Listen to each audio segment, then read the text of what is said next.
IBN 7 हौसला है। बात उस मुल्क की जिसका राष्ट्रपति खुद अश्वेत है, जो दुनिया का सबसे ताकतवर मुल्क है, लेकिन इस वक्त जहां एक अश्वेत लड़के की हत्या पर दंगे भड़क रहे हैं।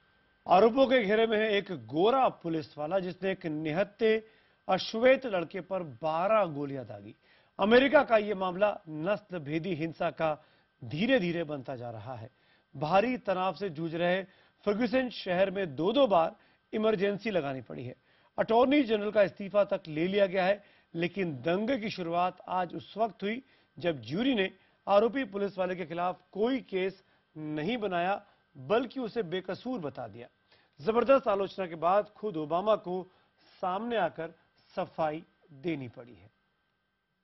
There are Americans who agree with it, and there are Americans who are deeply disappointed.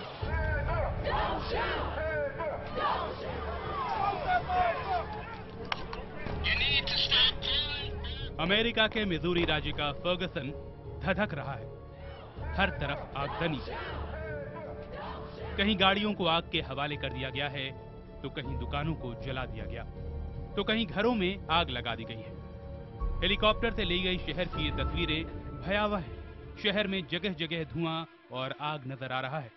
Fergusson में यह दंगा उस वक्त भड़का जब एक काले निहत्थे नौजवान की पुलिस की गोली से हुई मौत के मामले में आरोपी गोरे पुलिस अफसर को बेकसूर बताया। उसके खिलाफ मुकदमा नहीं चलाने का फैसला सुनाया। सेंट लुई काउंटी के सरकारी वकील ने ग्रैंड जूरी के फैसले का ऐलान किया। I'm ever mindful that this decision will not be accepted by some and may cause disappointment for others.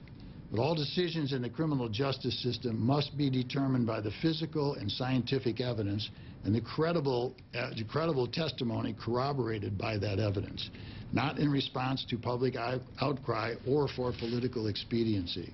इस फैसले का लंबे समय से फर्गसन को इंतजार था। फैसला सुनाए जाने से पहले वहां सैकड़ों अश्वेत जमा हो चुके थे और जैसे ही ज्यूरी का फैसला सामने आया और गोरे पुलिस वाले को बेकसूर बताया गया, शहर में दंगा भड़क गया।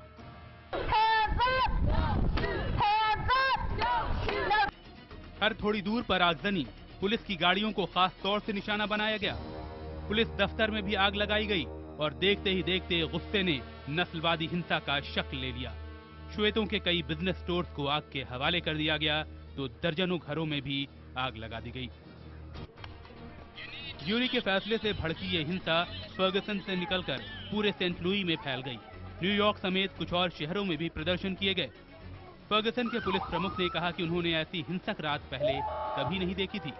पुलिस प्रमुख ने बताया कि उन्होंने कम से कम 150 राउंड फायरिंग की आवाज खुद सुनी। You know, one of the challenges, for example, that we had was trying to cut traffic off this evening at West Florissant and Chambers. But when I talked to the sergeant on the scene, I said, you know, you got enough cars to go shut the traffic? He said, well, we did. But we were taking so much, there was so much gunfire in the area that I was really afraid to leave my officers down there. So it really is a dynamic evening tonight that we're dealing with. I had a question over here. वहीं मारे गए नौजवान Michael brown के परिवार ने jury के फैसले पर निराशा जताई है, लेकिन उन्होंने लोगों से हिंसा न करने की अपील की है।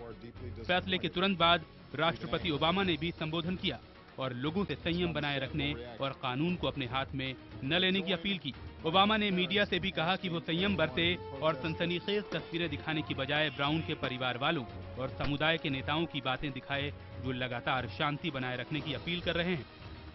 We have made enormous progress in race relations over the course of the past several decades. I have witnessed that in my own life, and to deny that progress, I think, is to deny America's capacity for change.